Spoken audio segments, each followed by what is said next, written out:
Varsity Club, welcome back to another classic.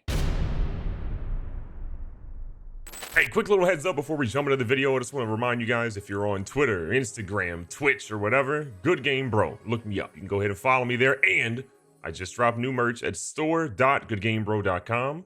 Check it out. We're going to start this video off with some fantastic news. Jason Barr still top of the Heisman voting, but you probably already guessed that. His last game wasn't exactly the most stellar one, 103, 18 yards in the air. But look, they still know that he's the best to do it.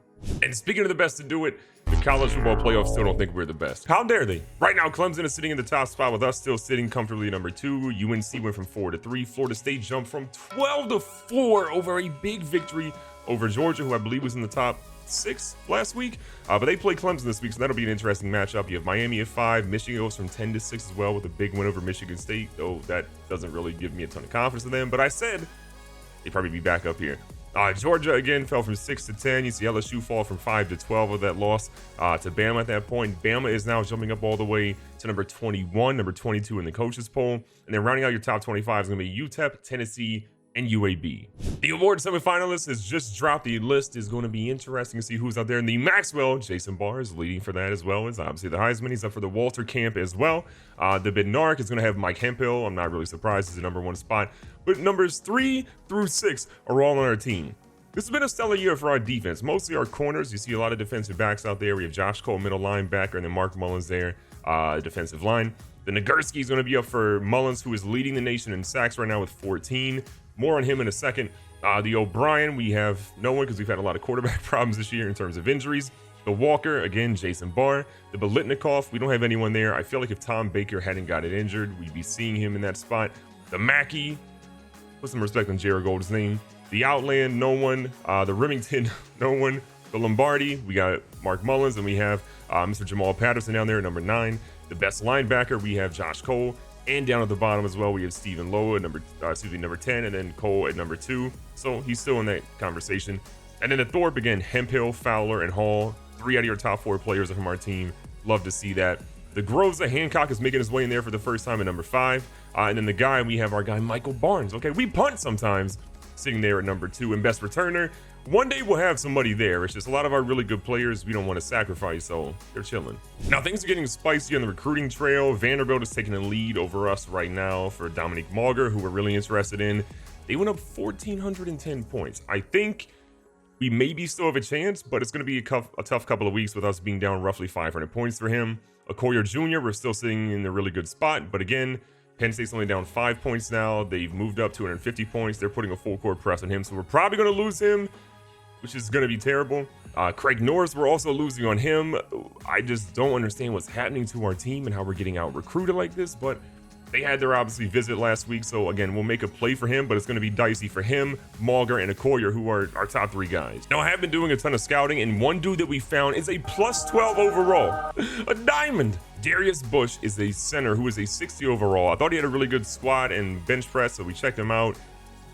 Doing up plus 12, he's a 72 overall. So he's got pretty good pass block and run block with impact blocking. His strength is pretty high overall for him. My assumption is that he would obviously sit year 1, but this dude probably has really high potential, so he'd probably improve and be in the high 80s by his junior year, which is a W. A guy that I expect us to get, though, is Jaquez Simmons, who's a 74 overall athlete. Speed isn't great. Acceleration is really good. He's a good tackle, solid hit power, good pursuit. He could be a guy that I think could maybe do some things on defense. Maybe he's an outside linebacker. Maybe he's sort of a defensive end. We'll figure it out. But again, another really good diamond prospect that we found. Now, if we're looking at the NCAA individual season awards, I just want to point out something for you guys really quick. QB rating was Cedric Riley for last season of 210, an incredible honor. But Derek Thomas has the single season record of 27. And if you look at the individual career as well, Derek Thomas also owns that at 52. Remember those numbers. If we are to assume that Mark Mullins comes back for his senior season, let's look at what he's done so far over the course of his career. Year 1, he had 7. Year 2, he had 12. Year 3, we got plenty of games to play. He's at 14 already, giving him 33 in his career.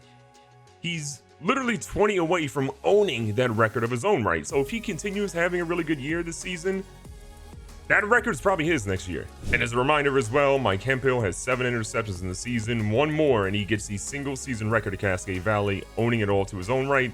And he's really close to obviously breaking the career record as well. So a lot of big things are happening for Hemphill soon. The updated Big Ten West standings, you can see that we are holding a nice little lead over Nebraska, but losing in the conference could make things real spicy real quick. And Purdue is right there too. We're traveling on the road. Cedric Riley is back in the game. Tom Baker is a little questionable. Not entirely sure if we're going to see him today, but we'll see what happens. Rocking a little bit of a wrinkle in the uniforms. You might have seen, someone mention this in the comments below. And so I thought, you know what? That sounds pretty good. We're going to rock that uniform combo and see how it looks. And I think it looks pretty good, but you tell me.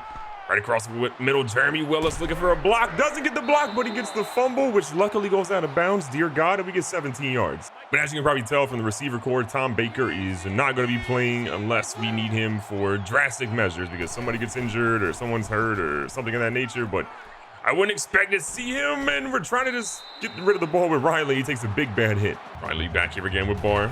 It's great to see that combo reunited because, man, it felt like forever before we saw those two guys again. It was like a long 3 or 4 weeks. A little 3rd and 2, and speaking of Barr, the man literally hasn't touched the football yet, so let's change that real quick. Barr looking for something. I think there's a face mask on the play because you are not taking down that man that quick. Let's see what the ref says. My man. Perfect. I'm psychic. I knew it was going to be coming there. We'll take it every time. Riley making an adjustment here again. He's got to get, some of those kinks worked out because the dude is just, oh no. As we say that. There's some stuff to work on, okay? I mean, look, we're on the road against a team that's kind of overperforming right now. They're hyped up. They got to turn over. We got to do something positive because, good Lord, what was that? Mike Hemphill, what was that tackle attempt? The man looked lost for the first time. Purdue feeling good. They got a pretty, heavy package they run out of, and oh, they got a mobile QB. Oh, no. Our kryptonite. Hello? Tackle him. All right, I'll be honest. I did literally no homework on the Boilermakers who have played the Spoilermakers for the past couple of seasons. Josh Cole trying to show why he should win an award this year. I mean, what are these formations right now? This offense just feels entirely different from what they ran before. 3 running backs in the backfield, maybe a fullback too. They go to the fullback. It feels like we're playing Georgia Tech. So they have packages like that, and then they come out with 3 wide receivers, no tight ends, 2 running backs in the backfield. Oh, it's a halfback screen, but we got guys right there. Look at Bobby Edwards go out and block that one up. So things obviously got a little spicy there, but again, I think we're going to be fine. Riley dropping back. Sees his boy Barr out of the backfield. He's going to pick up a solid 6 yards. The interception, obviously not ideal, but again, he's going to be just fine. Working under center. He's running back out of the backfield. Barr a little too fast and a little too quick to get out. So all the positive yards that we did gain are now literally gone. So here we are on a big 3rd down and 10 yards to go. Big fella, Jeremy Willis. He's been huge these past couple of weeks, especially with Tom Baker being out. He's had a much larger role than usual. Riley again, taking his time. We don't really know who we want to throw it to, but we do see Jared Gold, who unfortunately drops that one. 2nd down, we're seeing a safety creep up in the box a little bit. I mean, they're not protecting Riley at all. They're just not protecting him at all. Riley's at a loss for words. He's not used to this sort of pressure. He's had a vacation for a couple of weeks watching his team stay undefeated. But they got to protect this man ASAP, or else he's going back on the IR. So the sack obviously sucks, but then it becomes a fumble recovery, and that makes things significantly worse. They got Lowe coming out of the background, who has hurt us year after year, and he's trying to wiggle up the middle here, but Josh Cole brings him down after 23. You're seeing this team feel a little uncertain. I mean, maybe the polls are right. We are the number 2 team, not the number 1 team, because the way we're playing right now is not good. We got a lot of guys that are going to make some plays here.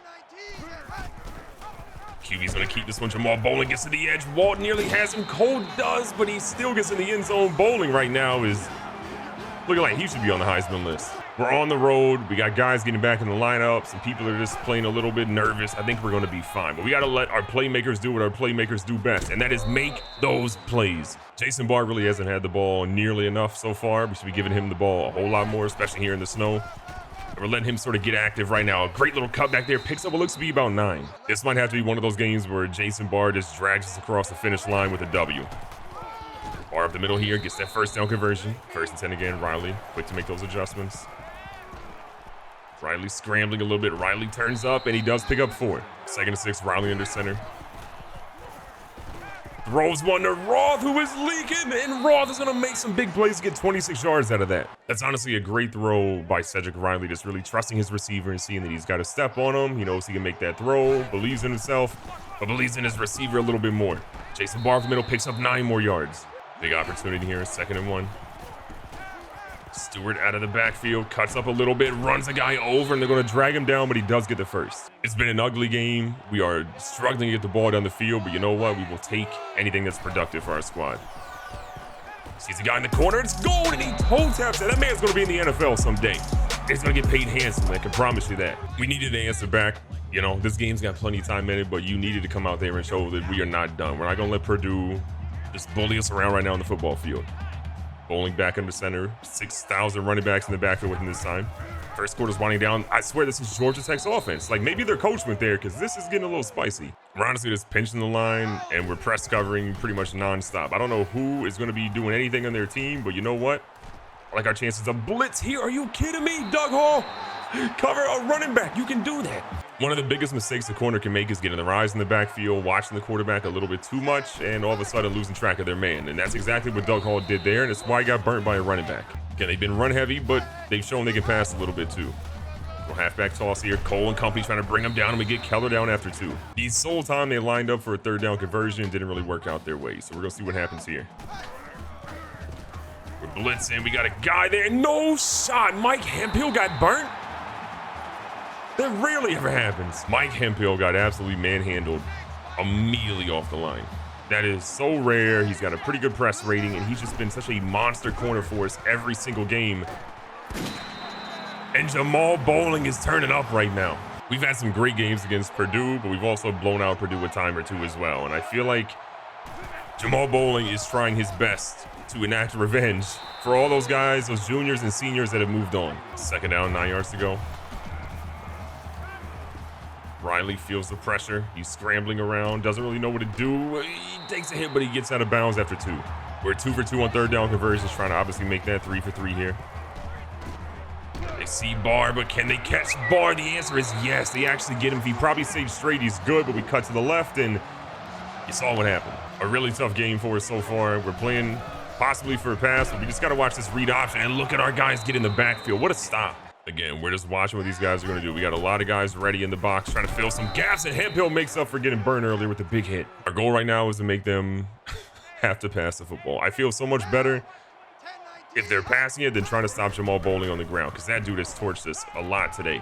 They go here with a quick pass, but hey, Stephen Lowe's all over it. They got a punt now. So they do end up punting it. About 4:20 left here in the first half, and we've got a pretty solid return by Hemphill for about 10 yards. It's in some pretty good field position. Barr goes up the middle again, a solid carry. That's going to be another first down. Keeping the pressure on him. Riley holds on here with the read option. Riley gets a block. Cedric Riley is off to the races. He gets hit, but yo, we're seeing the old fella back. Really, the big thing for Cedric Riley is just getting acclimated back to this game. I mean, he's been out for a couple of weeks. He really has some rusty to shake off, and obviously that first pass we saw from him was some of that rust, but Robert Roll picked it up. Hey, not what you wanted to see, but I'll take the 4 yards. I don't quite know if there's a smarter player on our team than Robert Roth. I mean, that dude is just constantly keeping his head on a swivel. Dear God, that was bad. Third down, 6 yards to go. It's been a little bit of a struggle here. Going with the halfback screen. Barr finding some room. Barr turns up. Barr looking to get in the end zone, and he's out of the 3-yard line. First and goal from the 2-yard line. I like our chances here. Gonna bear it out for a little bit of a block decoy. Barr goes up the middle, in the end zone, 2-yard touchdown. Baby, this game's gonna tie right back up. This is big. Can we get a stop here before halftime? Can we stop Bowling? Well, good news, we stopped Bowling. The bad news is they got another running back. Looks like Keller's out here leaking, and we get him right around the 35 after 29.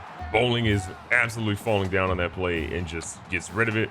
Make sure his guy has an opportunity, the last possible second, and they get a big play because of that.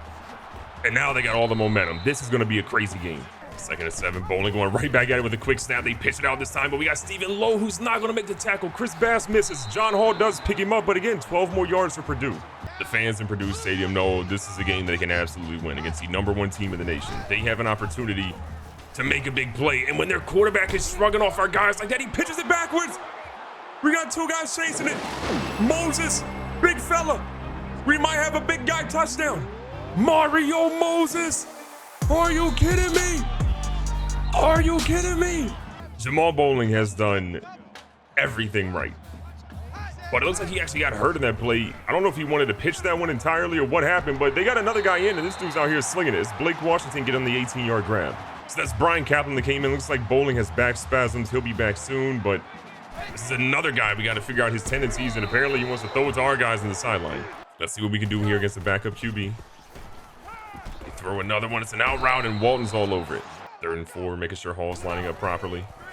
They're going to screen. We're trying to get guys over there. We possibly could have had a sack, but you know what? We'd rather make sure we get a sure stop there as we get a big one there and make it 4th and 9. 51 seconds left in the dream. Jamal Bowling made some of the best plays in this game, but also one of the worst plays in this game to keep us right where we want to be. Take what yards you got. We'll take that 6-yard grab by Gold. Riley's really settled down after obviously throwing that really bad interception beginning of the game, but since then he's been fantastic, which is what we're used to seeing from him. It's like a little zone here. Riley's going to see what he can get. He's going to get a couple, only gets 2, makes it 3rd and short. 3rd and short. Hit him with a little play action. Riley trying to bait him. Has a guy wide open across the middle. It's RJ Riley who skirts around a little bit. We're going to use our first time out here. We need our guys to get recharged and get ready. That is kind of crazy to believe that it's RJ Riley's first reception of the game.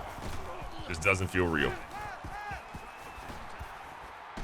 Dumping one off to Barr. Barr's going to break a tackle. Barr's trying to make some moves. And how does he get the first down? That is insane. But there's a flag on the play. And good Lord, don't be on us. Touching. Offense. How? Are you kidding me? All right, so what we didn't see is Barr actually did go out of bounds. So not ideal. 2nd and 15. We got Hemphill in the slot here. Always a favorite of Riley. He's open. We find him. And look at Hemphill. Get a big play. We'll take that. A lot of our guys lined up and ready to go. 15 seconds. Again, we have 2 timeouts. We want to try to get a quick one off. Robert Ross out here testing the defense. We're going to go over the top. He's got a step on him, and it's batted away by 44. 8 seconds on the clock. A first down would be nice. Then we can try to stretch one. We got Hemphill. Okay, Hemphill's down. Okay, 2 seconds left. Might be a field goal. Might be a field goal. Coach Mervin thinks we might be able to get one. Hancock again trying to make his way up that list. He was ranked number 5 for best kickers in the nation. Can he go up to the top 3 after this one? This one's deep. This has got enough leg, I think, and it's just going to be good. A 45-plus yard field goal to end the first half, extending our lead from 7 to 10. We'll take anything we can get right here. So going into halftime, again, a 10-point lead. Hancock caps it off with a beautiful field goal that we absolutely needed. Let's see if we can be a really good second-half team, because Purdue, they had way too much momentum in that first half. So we're seeing Bowling in, which is tough. That dude has just been a monster. They obviously changed their game plan up a lot with him in the game. And that was a crazy play. I don't even know if that was the guy supposed to catch it. I mean, we're pretty much blitzing almost every single play. We're trying to see what they're doing here. They pitched one out here, but John Hall's ready. It's going to be Doug Hall's ready to stop him. All right, bringing a lot of our guys in. We're going to have Stephen Lowe stay in the QB spy because Lord knows Bowling might be out here running, and he actually gets hit as he throws that one, bats his arm away, and we'll take that incomplete pass. Honestly, I kind of like the momentum we got off that. A quick little 3 and out. Purdue couldn't really do anything. Hemphill's back here. He's had solid returns of about 10-ish yards per time. See what he can do here. Not great. We'll take 5, though. Back under center here for Riley. He's had an interesting game. It's been mostly good. We've had some bad moments for sure, but honestly, him coming back after a couple of weeks off has been better than I thought. One thing, though, that I love is just the fact that we have Thornton if we need him. He honestly played great. I think in those weeks where, you know, he was coming in for Riley. Was he perfect? No, but as a freshman coming in and in big moment for a big team, he did great. And as much as I've wanted to bring Thornton in, this game is a little bit too close for comfort, and I don't want to rock the boat really at all. We're unleashing one. No way! No way! We did it!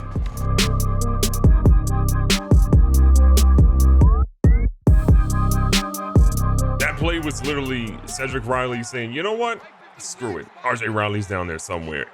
Somehow that play worked. I think that was the same defender actually who nearly picked one off earlier on the left-hand side against Robert Roth. And that time he screwed up. 2nd 11, Bowling back under center. Looks like another read option, but this time Hemphill's there to stop him after 2. Correction, that was actually a loss for 2. But look, this is a big week for Purdue. They obviously are hosting the #1 team in the nation, but they have multiple recruits visiting.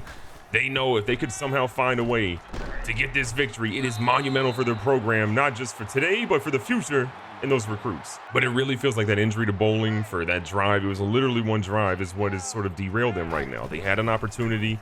They were nearly there. They were trying to capitalize on it, but things are falling by the wayside. But I think more importantly, it's the fact that they gave us an opportunity to have our offense get things clicking again, because we were sitting in a very rough situation for a while. Right here to Robert Roth. Robert Roth makes a beautiful move, cuts on a dime and picks up extra yards to make it 22. Riley approaching 250 on the game. Love to see it, man. He's probably the best pure passer we've ever had in Cascade Valley, and it shows week after week after week. Riley, though, showing the Jets here, trying to keep this play alive. He is, and he's out of bounds without taking a single hit. Well, 2nd and 2, or 2nd and 5. Barr is absolutely gassed right now. He cuts back. He has enough of that first, and he gets that again. He hasn't had as many carries as he probably wants, but he's been great today. Absolutely want to keep feeding him, especially with, Riley feeling a little gassed at the moment. Barr finding his moment. It looks like he took his knee. Okay, he's fine. I thought he hurt his knee, but he gets up okay. 2nd and 7. Riley makes a quick adjustment for Hemphill. He sees this guy. He hits Hemphill, and Hemphill's going to be out at the 3-yard line with a 17-yard grab. That was a masterful play by Riley. He was looking off defenders left and right, saw Hemphill dragging, was keeping his eyes to the safety, stayed up top, and then threw a perfect ball to make sure that his guy and his guy only could get that one. And Barr wasn't down, but they ruled him down. He was going to be in the end zone. 2nd and goal. You know what time it is? Oh no, what a play by 20 to step up and make sure we don't get that one. Okay.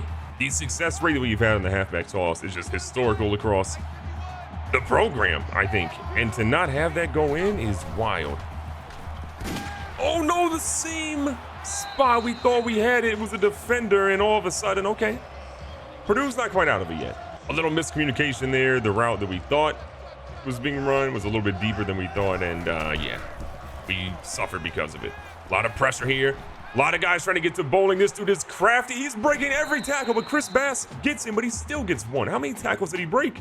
I felt like we had half the team there, and it just, what Jamal Bowling has done, even if they lose this game today, it should be recognized forever for Purdue. I mean, he's coming out here and battling for this team against the #1 team in the nation, one of the best defenses in the nation. He is out there, and Mullen says, you ain't pass and go. Bowling has taken so many hits today, but good Lord, has he been a problem for our defense. He's out here in shotgun. We're trying to get a little bit of a blitz going. He's got all the time in the world. He's crafty. I mean, he's staying in the pocket and throwing, but his guys are just having to collapse on him ASAP. This defense is stepping up huge, and it's absolutely the reason why we're ahead in this game right now. Riley stays in shoddy. Feels a little bit of pressure. See him rolling. He's got a couple of guys he could probably hit, but he's going to take the safe play out of bounds after 12. And with a lead like this, you can expect Jason Barr to have a lot more feature in the offense, whether it's through short runs or, little screen plays. Whatever we're going to do is going to be, designated to be run through Jason Barr. Little short pass coming up here. Riley all the time. Nice little pass here to RJ Riley, who snags another one for 11. I think what's insanely wild to me is the fact that we don't even have Tom Baker back. And when we have Tom Baker back, that is just another crazy weapon that this team has that somebody has to try to cover. And despite not using him a ton, I think I just saw an injury to Jason Barr, which is a little scary. I'm hoping it's nothing crazy. We haven't really even used him a ton today. So the fact that he might be hurt is beyond scary. So we did get notice that Barr just has a bruised elbow, which means he'll be back pretty soon. But we're telling him, take your time, come back when you're fully healthy. That thing is not even hurting you at all. Because I do not want to run the risk of our Heisman candidate. Oh my God, what a move by, oh my God. Terrence Williams, I see you. But what I was trying to say is I do not want to run the risk of having our Heisman candidate go down. We do not want that to happen at all. Switching our play up slightly. We're having Riley come across. They're blitzing heavy, though, where the blitz is coming. We saw it coming a mile away. RJ Riley back in the end zone yet again. Things are a lot more manageable right now. 7.5 minutes left. We're in a much better spot than we were in the first half. We did 10-point lead the first half.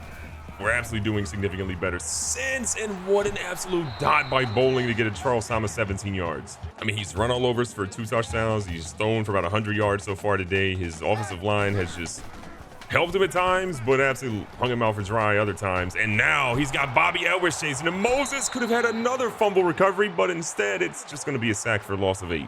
2nd and 23 here, Bowling and Shoddy. His running back's not going anywhere. Hemphill does get torched a little bit for a slant there, and 15 yards later, Charles Thomas is getting his team a little bit closer to a first. Bringing a lot of our guys up. Stephen Lowe's going to be our guy. Sort of QB spy in here. Oh, this dude is in shambles, and he makes that throw. Bowling is different.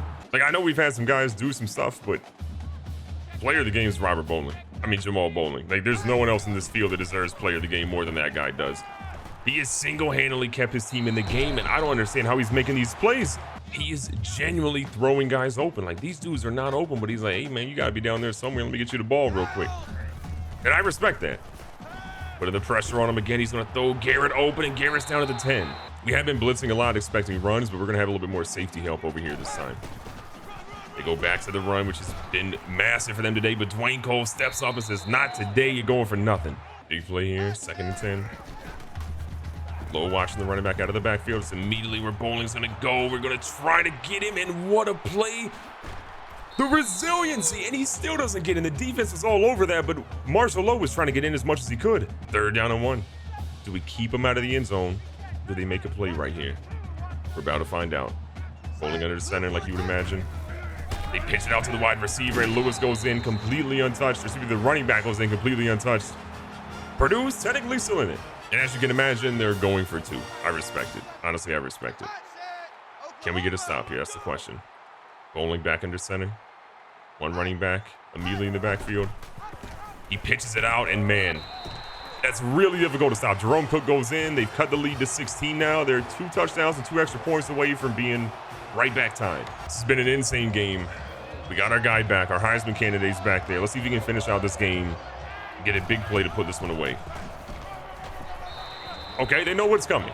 They absolutely know what's coming. 2nd and 12. We're actually going to keep Riley on the right-hand side here. I like this. Great route by him again. He's had a monster game. I think it's about 5 grabs for nearly 100 yards. I actually stand incorrect. That's 6 grabs for 108 yards and 2 touchdowns. He's been everywhere today. Even some of the most miracle catches we've ever seen in school history. And look at Barr. Another good juke to keep him inside for 7. A little under 4 minutes left. Stewart comes in. He's got plenty of room. Look at the blocking that he's getting here. Sean Stewart picks up 11. Barr got his breather. He's right back in. Little fake bubble screen coming up. I mean, I feel like he just can't get the blocking that we're used to seeing. Stewart back in. Barr, I think, is just gassed, and we're trying to keep him safe right now from having another injury to that elbow, because that's going to be super important to keep upright. We literally ran a halfback screen in the last play. Guess what? We're literally running it again. We're trying to go under 2 minutes here. We want to give our guy an opportunity in open space to make a play. They completely bit on that one. Can we get the blocks? Barr makes some moves. Barr makes more moves, and he's inside, I believe, the 25 or so. We'll take that. Purdue uses their first timeout. Right where we want to be. Go for a block or 2. Barr tries to stretch, but again, he's caught from behind. If not, he might be able to cut that one up for a 1st down. Even a field goal here makes things really difficult for Purdue to come back. It makes it a 3-score game, and Purdue obviously knows that. So they're trying to take as much clock away as humanly possible, as Barr makes it really interesting at 3rd and 3 with their last timeout from Purdue coming. 6 for 8 on 3rd downs. Love to see it. 2:09 left. Barr should have a pretty good gap here. Barr's going to make that inside the 5. Love to see it. 500 yards in total offense. It has been a doozy today. Bringing the clock down as low as we possibly can. Barr's going to try to cut up, and he's down at the 2. Now, we had the wrong personnel in the field, so we did end up calling a timeout. We wanted to make sure Barr was out here again to make sure he can get in the end zone here. The toss did not work earlier, but good God, it did on that time. Major player on that drive. Again, got the tough yards and put this game away. The first half was not looking good, and we had some early mistakes that definitely hurt us a lot, but Riley and company got this one out. Mario Moses, the big fella touchdown. Might have been the first big fella touchdown we've ever had in school history. Honestly, I'll take it. Recapping the stats, there's a lot to love, but a lot to realize that we've got to get sharp really quickly as we get towards the end of the season. Riley goes 23 of 29 for 341, 3 touchdowns and 2 interceptions, which is just not going to be good. On the rushing side, Barr goes for 101 and 2 touchdowns. We see Riley go for 12 and 7. He had 2 fumbles. Again, not ideal. And Stewart had 1 attempt for 11 yards today. On the receiving side, Riley goes for 108, 2 receiving touchdowns as well. Barr had 50 on none. Hempo had 59. We see Willis get involved, but the only other touchdown was from Jared Gold, which was a beautiful catch out there, toe tapping in the back of the end zone. As we move over to defense really quickly, Hempo 6 tackles as well as Bass and Hall. We see Cole have 5 as well. From a sack perspective, we only had 1 today from Bobby Edwards. We had so much pressure. We were all over them today. I mean, look at our tackles for a loss. We had an insane amount of guys getting tackles for a loss today, but we just could not really bring that dude down. Bowling was incredible. Interceptions, we had none today as well, which again, feels weird. Our team is predicated on a great defense, forcing turnovers, and our offense just blowing you away with explosive player after explosive player and not turning the ball over. Today, we were less of that, and we were more so playing not to lose rather than to win the football game, which is what Cascade Valley should be doing, in my opinion. Be safe, be smart, tell somebody you love them. Catch you guys on the next one.